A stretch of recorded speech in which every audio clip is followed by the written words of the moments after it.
2023 সালের মার্চে সুনামগঞ্জ সদর হাসপাতালে 10 শয্যার আইসিইউ ইউনিট স্থাপন করা হয়। তবে 10 কোটি 66 লাখ টাকা ব্যয়ে স্থাপনের প্রায় আড়াই বছর পার হলেও এখনও শুরু হয়নি আইসিইউর কার্যক্রম।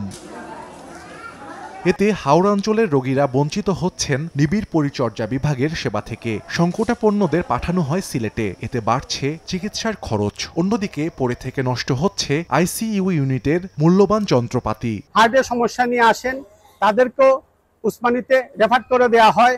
অ্যাক্সিডেন্ট জনিত কারণে যেসব রোগীরা আসেন, তাৎক্ষণিক যাদের সিসিইউ দরকার তাদেরকেও সেখানে রাখা যায় না। যেহেতু একটা রোগী মুমূর্ষ, এই 68 কিলোমিটার জায়গায় যেতে যেতে পথিমধ্যে অনেক রোগী প্রাণ হানি ঘটে। জনবলের সংকট যদি এইসব জায়গায় থাকে তাহলে তো সাধারণ মানুষ এখানে সেবা পাবে না। হাসপাতালটা নামে মাত্রই আছে।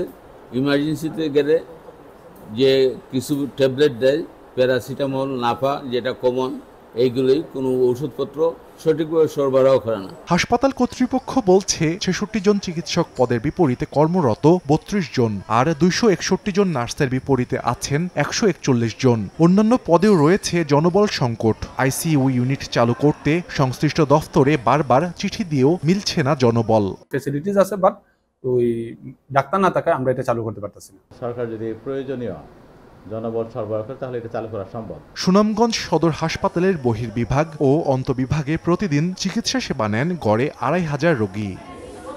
সময় সংবাদ, সুনামগঞ্জ।